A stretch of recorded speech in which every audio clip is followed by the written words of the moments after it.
Hello friends, स्वागत है आपका एक बार फिर से आपके अपने लीगल चैनल सोच में प्रहार में। मैं हूं एडवोकेट सन्नी शर्मा और दोस्तों आपके एक कॉमन प्रश्न का जवाब आज के इस वीडियो में मैं आपको देने वाला हूं, जिसको लेकर के बहुत सारी क्वेरीज होती हैं। देखिए दोस्तों, आपके पास क्या होता है कि जब आपके ऊपर कोई एलिगेशन लगाया जाता है, कोई केस आपके ऊपर कर दिया जाता है, तो ऐसे में आपको यह पता होता है कि मेरे पास इस चीज का यह पर्टिकुलर एविडेंस है। अब आज के टाइम पे दोस्तों एविडेंस की फॉर्म में हमारे पास क्या होता है? मैक्सिमम ऑडियो रिकॉर्डिंग होती है, वीडियो रिकॉर्डिंग होती है, या कभी कुछ फोटोग्राफ्स होते हैं। अभी इलेक्ट्रॉनिक एविडेंस जो होते हैं वो हमारे पास ज्यादा होते हैं। तो बहुत सारे लोगों का ये मानना होता है कि भाई जो मेरी एफआईआर दर्ज हुई वो तो पूरी फॉल्स है, उसमें जो कुछ भी लिखा है उसको ब्रेक करने के लिए मेरे पास उसका एक एविडेंस है, ऑडियो फॉर्म में या वीडियो फॉर्म में या किसी और तरीके से। तो इसका क्या रिलीवेंस है? क्या इस एविडेंस को देख करके मैं इस फॉल्स केस से बाहर आ सकता हूं? कैसे इसको यूज कर सकता हूं? बहुत सारी चीजें होती है। आज की इस वीडियो में प्रैक्टिकली इन चीजों से कितना आप लाभ उठा सकते हैं, कितना नहीं उठा सकते हैं, कैसे आप इनको यूज कर सकते हैं, सब कुछ कोशिश करके इस वीडियो में सम्मिलित करूंगा और उसका आप सबको बहुत फायदा मिलेगा और स्ट्रेटेजीज भी आप अपनी बना पाएंगे। तो दोस्तों आखिर तक वीडियो में बने रहिएगा। अभी तक भी चैनल को सब्सक्राइब नहीं किया है तो फटाफट चैनल को सब्सक्राइब करके नोटिफिकेशन बेल पर क्लिक कर दें। और इस वीडियो को शुरू करने से पहले थोड़ा सा मैं आपको एक इंफॉर्मेशन देना चाहूंगा। दोस्तों अभी मैंने हाल ही में एक नया चैनल स्टार्ट किया है, smart life with Sunny Sharma, और दोस्तों वहां पे आपके सपोर्ट की जरूरत है। मुझे याद आया जब मैंने सोच पर प्रहार स्टार्ट किया था और मेरे 4-5 सब्सक्राइबर्स थे, व्यू भी नहीं आते थे, तब लोगों ने इस चैनल को पसंद किया था और आज यहां तक पहुंचा दिया। और इसीलिए शायद ये इन्फॉर्मेटिव कंटेंट मैं आप तक पहुंचा पाता हूं। अगर आप लोगों ने तो ट्रस्ट नहीं किया होता, विश्वास नहीं किया होता, तो शायद ये नहीं होता। और वही सपोर्ट अब मुझे मेरे दूसरे चैनल पर चाहिए, जिस चैनल का मकसद सिर्फ यह है कि जितने लोग इस प्रकार से परेशान है उनको मानसिक शांति मिले, उनको एक आधार मिले और वो टूटने से बचें। तो दोस्तों इस चैनल को जल्दी से सब्सक्राइब कर दें। मैं निरंतर कोशिश कर रहा हूं उस चैनल पर भी कंटेंट लाने की, और आप देखेंगे कुछ ही समय के बाद उस पर भी बहुत बेहतरीन कंटेंट आपको मिलने वाला है। दोस्तों इस वीडियो के नीचे डिस्क्रिप्शन में मैं नए channel smart life with Sunny Sharma का लिंक दे दूंगा। आप वहां पर जाकर चैनल को सब्सक्राइब करके नोटिफिकेशन बेल पर जरूर क्लिक कर दें। इससे हमें सपोर्ट मिलेगा। अदरवाइज होता है कि निराशा इतनी हो जाती है कि नए चैनल पर काम करने का मन ही नहीं करता, क्योंकि आपका बहुत ज्यादा प्रयास और समय मांगता है। वो तभी हो सकता है जब आपकी तरफ से हमको रिस्पॉन्स दिखता है। तो आप सबसे मुझे पूरी उम्मीद है कि आज शाम तक आप सब्सक्राइबर की संख्या काफी बढ़ा देंगे। दोस्तों चलिए इस वीडियो में मैं आगे आता हूं। अब दोस्तों होता क्या है, मान लेते हैं आपके पास कुछ वीडियो रिकॉर्डिंग है या फिर कुछ ऑडियो रिकॉर्डिंग है या फिर इस प्रकार की कोई और चीज है, आपने वैसे रिकॉर्डिंग कर ली, कहीं कोई मीटिंग हो रही थी।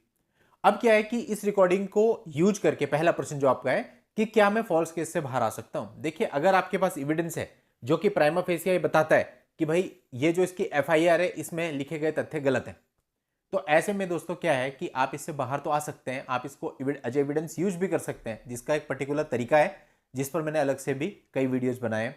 लेकिन अब जो प्रैक्टिकल बात है वो ये है कि मान लेते हैं आपके ऊपर 498 ए की एफआईआर हो गई। अब 498 ए की फॉल्स एफआईआर जब आपके ऊपर चलती है तो उसको डिफेंस तक पहुंचने में काफी टाइम लगता है। यानी जो भी आपके पास डिफेंस में एविडेंस है या विटनेस है वो तो आप अपने डिफेंस में प्रोड्यूस करोगे ना कोर्ट में। ऐसा तो है नहीं प्रोसिक्यूशन के एविडेंस पे आप अपने विटनेस दे दोगे या अपनी चीजें दाखिल कर दोगे, वो मौका तो आपको नहीं मिलेगा। अब डिफेंस में आने में कितना टाइम लगता है? देखिए वैसे तो अलग अलग राज्यों पर डिपेंड करता है, लेकिन एक जो अधिकतर चलता है, सबसे पहले जब आपकी बेल होती है, चार्ज फ्रेम होते हैं, प्रोसिक्यूशन एविडेंस चलता है, तो देखने में ये आता है प्रैक्टिकली कि 3-3, 4-4 साल तो प्रोसिक्यूशन एविडेंस में ही निकल जाते हैं। उसके बाद जाके फाइल आपकी डिफेंस एविडेंस पे आती है। यानी अधिकतर केसेज में 5 साल के बाद जाकर के आपका डिफेंस एविडेंस का नंबर आता है। तो 5 साल तो आपकी हैरेसमेंट वैसे ही हो गई। फिर ऐसा भी नहीं है कि डिफेंस एविडेंस में आप इन सारी चीजों को सबमिट करेंगे तो आपको एकदम से रिलीफ मिल जाएगा। प्रक्रिया तो तब भी पूरी चलेगी, यानी जजमेंट होगा। हो सकता है जजमेंट में आपको उसके आधार पर कोई राहत मिल जाए, लेकिन ऐसा बिल्कुल नहीं होगा कि आपने अपने एविडेंस दी और मामला खत्म हो जाए। यानी इस चीज से ये तो बिल्कुल स्पष्ट है कि अपने इलेक्ट्रॉनिक एविडेंस को हम यूज तो कर सकते हैं, लेकिन उसका जो फायदा है वो जब तक हमें मिलेगा तब तक देरी बहुत हो चुकी होगी। अब अपने इलेक्ट्रॉनिक एविडेंस को सबमिट कैसे करना है उस पर मैंने अलग से एक वीडियो बनाया हुआ है, और उस वीडियो का लिंक मैं इस वीडियो के एंड में एंड स्क्रीन पे दे दूंगा, वहां जाके आप पूरी प्रक्रिया जान सकते हैं। अब दूसरी बात आ गई, सर ये कितना चलेगा कितना नहीं चलेगा। देखिए चलेगा आपका एविडेंस बिल्कुल। अब होता क्या है कि जब अपना आप एविडेंस दाखिल करते हो तो सामने वाला जो वकील होगा वो किन किन चीजों पर ऑब्जेक्शन कर सकता है। वो इस बात पर ऑब्जेक्शन कर सकता है कि आपके पास जो रिकॉर्डिंग है वो 5 साल से ज्यादा पुरानी है, और वो इस बात पे भी ऑब्जेक्शन कर सकता है कि आपने ओरिजिनल डिवाइस प्रोड्यूस नहीं किया है, ये जो रिकॉर्डिंग है ये सब फर्जी है, काट फाट के ज्वाइंट करके आपने बना रखी है, जिसके लिए उसकी जांच हो सकती है। लेकिन सबसे इंपॉर्टेंट चीज आपका ओरिजिनल डिवाइस जिसमें आपने सारी चीजें रिकॉर्ड करी हैं वो आपके पास होना जरूरी है, ताकि कल को अगर ऐसी कोई बात आती है, सामने वाली पार्टी चैलेंज करे, तो आप उस ओरिजिनल डिवाइस को कोर्ट में प्रोड्यूस कर सकें। और दोस्तों मेरे पॉइंट ऑफ व्यू से जो ऑडियो रिकॉर्डिंग होती है उससे कई ज्यादा बेहतर आपकी वीडियो रिकॉर्डिंग होती है। अगर वीडियो रिकॉर्डिंग में सामने वाले जो लोग हैं उनका चेहरा स्पष्ट रूप से दिख रहा है और उनकी आवाज भी क्लियर है, उसको डिनाई कर देना थोड़ा सा मुश्किल होता है। और अगर आपने कोई कटिंग फटिंग नहीं की है, आपका ओरिजिनल वीडियो है, तो फिर वो अगर उसको चैलेंज भी करते हैं तो उनको उसका कोई फायदा नहीं मिलेगा और प्राइमा फेसिया कहीं ना कहीं से सिद्ध हो जाता है। तो कोशिश करनी चाहिए कि आपके पास वीडियो रिकॉर्डिंग हो तो ज़्यादा बेहतर है। सीसीटीवी कैमरा रिकॉर्डिंग हो सकती है या फिर आपकी नॉर्मल मोबाइल की रिकॉर्डिंग भी होती है, जिसमें वीडियो में चेहरे साफ दिखने चाहिए। ये ना हो कि उल्टा होकर आदमी खड़ा है, पीठ की आप रिकॉर्डिंग कर रहे हो। ऐसे मेरे पास बहुत सारे केस आते हैं, सर हमारे पास तो रिकॉर्डिंग है, और जब रिकॉर्डिंग देखना शुरू करो तो रिकॉर्डिंग में एक मोमेंट भी ऐसा नहीं जिसमें फेस दिख रहा हो आदमी का। तो इस तरह की चीजें नहीं चलेंगी बिल्कुल भी। इसी तरह से फोटो में होता है, फेस क्लियर नहीं है या फोटो ब्लर है, इन सब चीजों का कोई फायदा नहीं है। इसके अलावा दोस्तों एक और पहलू होता है, जब ये अपने एविडेंस आपके पास होते हैं और आपके ऊपर पुलिस की इन्वेस्टिगेशन शुरू होती है, पुलिस आपको थाने में बुलाती है, तो वहां पे भी आप ये सारी एविडेंस दिखा सकते हैं।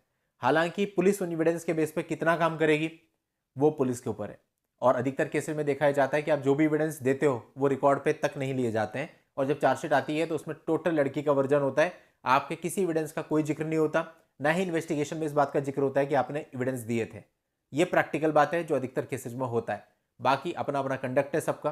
कुछ मामलों में मैं नहीं कहता 100% लोग ही करप्ट हैं, कुछ मामलों में होता होगा आपके एविडेंस देखते भी होंगे, समझते भी होंगे, सुनते भी होंगे, उनके आधार पर आपको रिलीफ भी देते होंगे, बट ऐसा बहुत कम है। तो दोस्तों अब इन शॉर्ट कंक्लूजन पूरे वीडियो का ये है कि अगर आपके पास एविडेंस है भी, तब भी इनिशियल स्टेज पे आपको कोई राहत नहीं मिलती, क्योंकि पुलिस आपके एविडेंस को जनरली कंसिडर नहीं करती उस समय पे।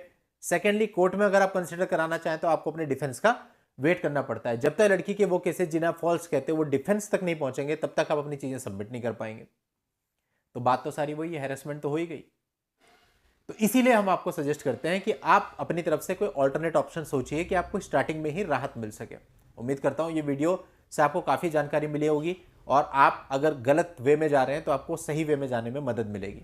चलिए दोस्तों, आज की इस वीडियो में इतना ही। नेक्स्ट वीडियो में नई जानकारी के साथ मैं आपसे फिर मिलता हूं। तब तक के लिए goodbye and thank you for watching. Take care.